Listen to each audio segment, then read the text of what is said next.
The strawberries in your cart this January are impossible. It's freezing outside. Nothing is growing for 1,000 miles. And yet there they are, red and ripe in the dead of winter. It looks so ordinary you barely give it a thought. But that box shouldn't exist. Strawberries are a summer fruit. They need warmth and long hours of sun, and there's none of that where you live right now. So how can you buy them fresh, in the middle of winter, as if the season never ended? The answer is that, for you, it never did. While it's winter where you are, it is summer somewhere. And to keep your fruit on the shelf all year, the whole world has quietly agreed to chase the sun. So let's follow it. From that box in your cart, all the way back to a sunlit field on the other side of the season, and forward again on the map. By the end, you'll never look at a winter strawberry the same way again. Start with the thing that makes this whole story strange. Strawberries are fussy about when they grow. They want mild warmth, bright sun, and a long stretch of gentle days. Get that, and the plants pour out fruit. Drop the temperature and shorten the daylight, and they simply stop. That's why for most of history, strawberries were a fleeting treat. A few sweet weeks in early summer, then gone until next year. So here's the trick the modern food system pulls. If strawberries only grow where it's warm and sunny, you just have to always be growing them somewhere that is. And on a round planet tilted on its axis, there is always such a place. Follow the sun on the map. When your half of the world tilts away from it into winter, another region is tilting toward it, warming into its growing season. So the harvest doesn't stop for winter. It migrates across the planet, region by region, chasing the warmth like a season that never ends. In the depths of the northern winter, the berries in a North American store come from the warm corners, still in season, and from the other side of the world entirely. From Mexico, in the mildest coastal stretches of California and Florida. And from the southern hemisphere, from countries like Chile and Peru, where January isn't winter at all. It's the height of summer. That's the quiet miracle behind the box in your cart. Not one endless field, but a relay of ripe fruit, handed from one sunlit region to the next, so the shelf is never empty. Now zoom down onto one of those far-off summer fields, because the moment the fruit is picked, a clock starts that can't be stopped. A strawberry is one of the most delicate things in the grocery store. No hard rind, no protective peel. Just a soft, thin skin over sweet, wet flesh. It bruises if you look at it wrong, and once it's off the plant, it starts breaking down almost immediately. And here's the part most people get exactly backwards. A strawberry does not keep ripening after you pick it. Unlike a banana, which is picked hard and green and sweetens on the way to you, a strawberry is what's called non-climacteric. It won't get any redder, sweeter, or better once it leaves the plant. Whatever it is at the moment of the pick is the best it will ever be. That single fact rules everything. The fruit has to be picked already ripe, at its peak, which is why, even now, strawberries are harvested by hand. People move down the rows, judging each berry by color, picking only the ready ones and laying them straight into the box they'll travel in. But picking them ripe is a gamble against time. A fully ripe strawberry, warm in the sun, has maybe a day or two before it softens and molds. And this one has to survive a journey of thousands of miles. So from the instant it's cut, the whole system is in a race. Not to ripen the fruit, to outrun the moment it starts to rot. So the first thing they do before the fruit goes anywhere is take the summer out of it.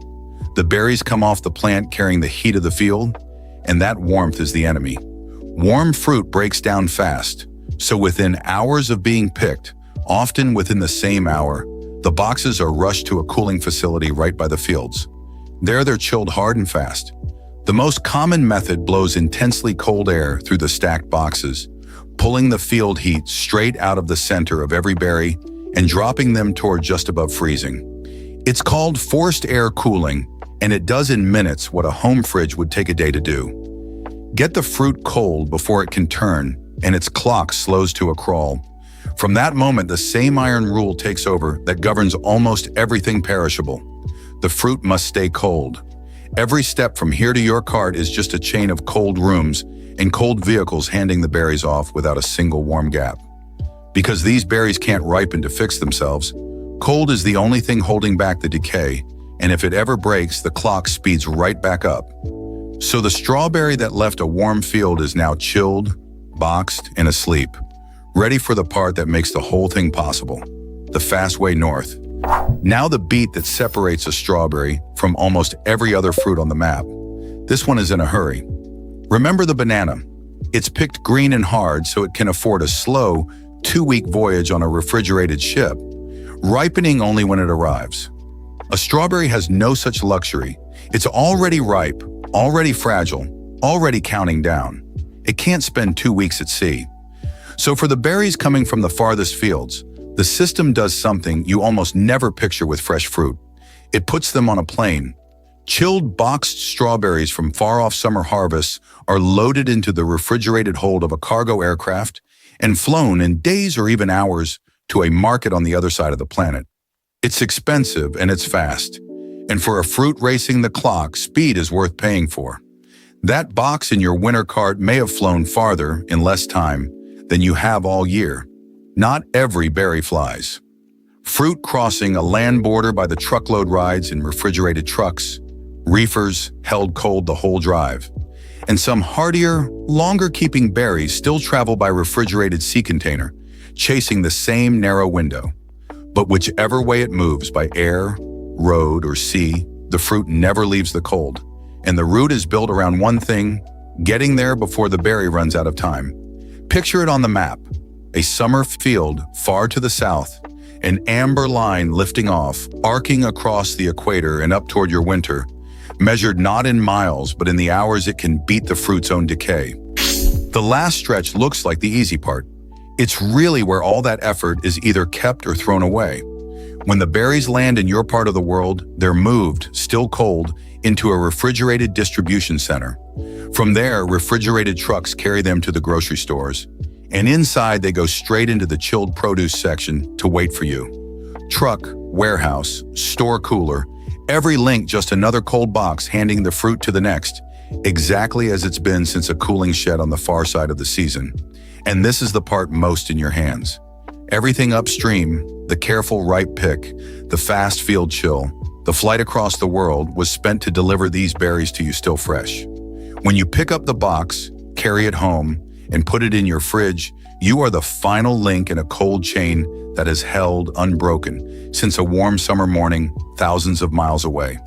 And that's the whole point. You can eat a fresh strawberry in January, not because someone beat the seasons, but because they borrowed one, and a fast, cold, carefully run system carried that summer to your winter before the fruit even knew it had left the sun. A field, a cooling shed, a plane, or a ship, or a truck, a cold warehouse, a store, and your kitchen table in the middle of winter. So here's the whole journey, lit end to end. It started with a simple fact. Strawberries only grow where it's warm and sunny, so the harvest never stops, it just moves. As your half of the world tilts into winter, the growing season migrates to warm regions and across the equator into someone else's summer. There the berries are picked ripe, by hand, because they'll never get sweeter once they're cut. Within hours they're chilled hard to pull out the field heat and slow their decay. Then because a ripe strawberry can't wait, the fastest fruit is flown across the world, while others come by cold ship and cold truck, never once leaving the cold. A refrigerated warehouse, a store cooler, and finally your fridge. Days, one unbroken chain of cold. And a whole planet's growing season, handed around the calendar so the shelf is never bare. That's the pattern behind so much of what's in your cart out of season. It isn't that we defeated winter. It's that somewhere it's always summer, and we built a fast, cold system to go and fetch it. Next time you drop a box of strawberries in your cart in the middle of winter, remember, you're not beating the season. You're borrowing summer from the other side of the world, carried to you cold before the fruit could spoil. This is Veyor, where we trace how the modern world actually reaches you. Next time, we follow something that doesn't grow at all, but is just as strange to depend on. How the world's most advanced computer chips nearly all come from a single island, and what that means for the machine you're watching this on. Subscribe, and we'll follow the next one together.